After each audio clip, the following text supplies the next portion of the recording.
Hi guys, so for today's video, I want to bring you an eyeshadow for beginners video. I've really been wanting to make this video because I know a lot of you are still just getting into makeup, are still just having trouble grasping the idea of eyeshadow and doing eyeshadow. I know when it comes to eyeshadow, it can be kind of overwhelming because there's so many brushes, colors, different techniques, but in this video, I just wanted to use one palette. I'm going to be using minimal makeup brushes. I'm only using 3, just a few colors, so I figured I would make this video showing you guys just a step-by-step version of how to do a really simple and basic eyeshadow look. You guys can totally modify this look however you want. You can go lighter, darker, you guys can skip a step, add lashes, do your normal liner and mascara routine, whatever you guys feel comfortable doing. I just really wanted to make this video and show you guys the basic and simple eyeshadow look that I think is like finished and still looks pretty, but it's not too over the top. I really hope that you guys enjoyed this video and find it helpful. Definitely let me know if you guys want to see any other beginner type of videos in the comments below,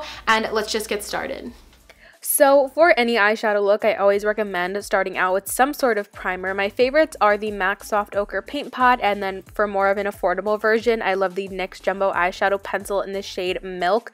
These are going to be more of an opaque, thicker base. They're going to give you a lot of coverage on your eyes, but you could also do a clear-based primer. I just prefer something like this, but if you don't feel like going out and getting an extra product, you can always just prime your lids with your foundation or your concealer and set it with your face powder.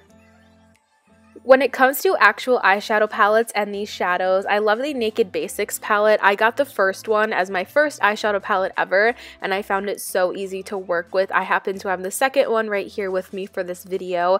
I just really like palettes like this because they have limited shades, finishes, colors. So pretty much all of the colors that are in this palette are meant to go together, making the job a lot easier. And I will have other palette options in the description box down below. When it comes to eyeshadow brushes, I find that these are like the main 3 crucial brushes. I will get into them all individually right now. So the first one that I think you will definitely need is a small crease blender brush. This is just going to be really good at applying your crease shades, any outer corner shades, also very good at blending as well as placing the color down. I just think it's a super versatile type of brush that makes eyeshadow really, really easy and effortless, and this one is my favorite. It is the Morphe M433, or you can get something like the Sigma E25 or the MAC 217. I also recommend having a brush that looks like this. This is more of a smaller lid shader brush. You can use this to apply the color all over your eye. You could use this to highlight your brow bone, your inner corner, to do any just detail work. This brush is going to be really awesome at doing that. This one is from Sigma, but you can literally get a brush like this anywhere. e.l.f. has a really great one, Wet n Wild, whatever. And the last brush that I feel is the most crucial is a large, fluffy blender brush. This is going to bring all the colors together. It's going to blend out any harsh edges. This one is the Morphe E23, but again, e.l.f., Wet n Wild have super affordable versions of this brush as well, but out of the 3 brushes, I highly recommend getting one like this. So once everything is all primed, I'm going to go ahead and set the primer on my lids. Regardless of what product you use, you're going to want to do this just because eyeshadows blend better on a drier surface. If your eyeshadow primer is still sticky, then your eyeshadows won't blend as well. So I'm just doing this with whatever face powder that I use that day. I just find that is the most convenient and easiest way, but you can use the lighter cream eyeshadows, your under eye powder, whatever you want. I just find the face powder is just already like accessible and easy to use. So starting with the actual application of the shadows, I'm going in with this shade right here. It's a brown that's about 2-ish shades darker than my skin tone, and I'm going to be applying this in my crease. As you guys just saw, I'm always tapping off the excess product. This is just going to help you get a really even and smooth application, and it's always better to start out with less and then just build up the color to make it more intense, because again, you'll just get an even application and everything will blend and look a lot nicer. So this is going to be called your transition shade or your crease shade. This is how we're going to be adding definition to the eye, and again, it's not super super dark. It's about 2 or 3 shades deeper than my natural crease. And as you can see, I kind of apply the eyeshadow looking down as well as looking straight forward, so I can see how the eyeshadow is going to look when my eyes are open. I typically do this just so I can really see how the shadow is going to look. Like I said, I rarely ever close my eyes when I'm doing my eyeshadow. That's also a really good tip for you. And just to actually apply this, I'm basically just doing windshield wiper motions just back and forth into my crease, and I'm holding the brush very far back to make sure that I have more of like a lighter hand.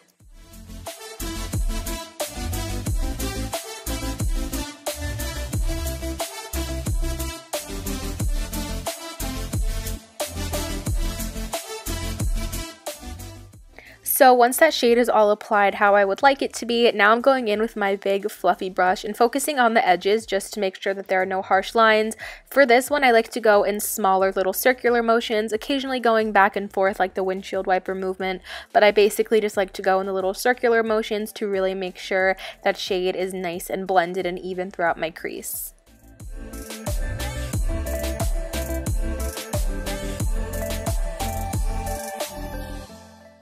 Now I'm going to be going in with a little bit of a deeper brown. This one is about 2 shades darker than the previous shade, and as you can see, the outer corner of your eye is basically shaped like a sideways V, so that's why I like to call it the outer V.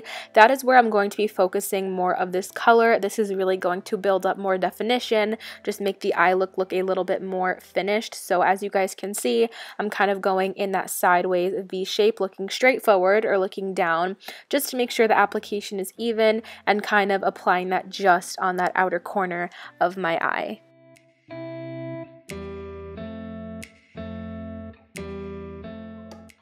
And I also just wanted to say that you guys can definitely keep building up the color from this point. Just for the purpose of this video, I decided to keep this at like the darkest, but you can go in with an even deeper brown. If you are a little bit more skilled with shadow, you could go in with a black. It's just basically all about building up the shades from lightest to darkest just to make sure there's a nice grading effect. Like I said before, if you go in with the darkest shade in this palette with nothing else underneath, it is going to be a lot harder to blend out. So just build up the shades. You can just stick to one shade, or you can build up 4 shades on top of this. It's all just personal preference.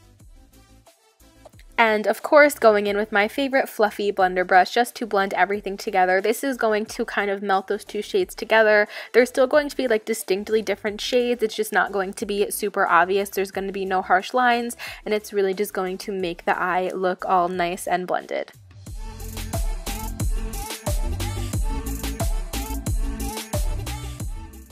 And I also just wanted to point out that I do like look down into the mirror so much because I just find that it helps a lot with the evenness of the eyeshadow. At this angle, I could really see if there's any patches, if one side is darker than the other, if one side needs more blending. I just feel like the way the light hits my face at this angle, it's just easier to kind of perfect the shadows.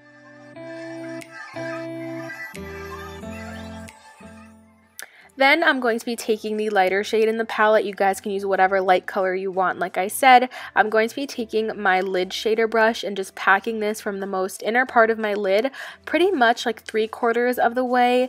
It's really going to brighten up my lid, clean up the whole eye look. It's okay if you cover up some of the brown because we're going to go in and do some blending anyway, but this is definitely one of my favorite parts of any eye look because I just find that it really cleans it up and really brings the whole look together. And of course, just going in with my big fluffy brush and blending everything together.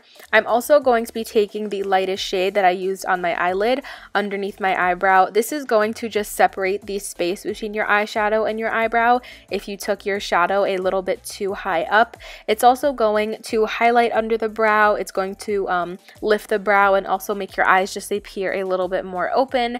And then I'm also going to be taking that same light shade onto the inner corners of my eye. Again, just brightening everything up and opening up my eyes.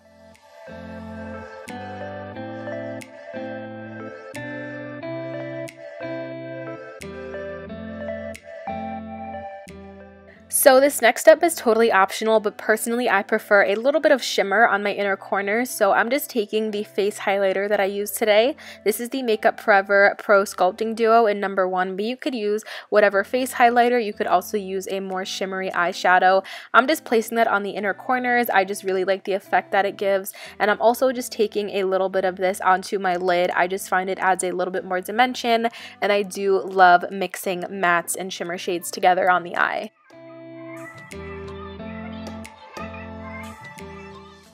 So once we're all done with the shadow, at this point you could go on and do your normal eyeliner, mascara, lashes, whatever you guys like to do on a daily basis. And that completes my eyeshadow for beginners. Here are some super awkward shots of me posing with an eyeshadow brush for my thumbnail because I totally forgot to film some up close shots of the makeup. But I really hope that you guys enjoyed this video and found it helpful. Give it a thumbs up if you did, and don't forget to subscribe to my channel. And as always, I will see you guys in my next one.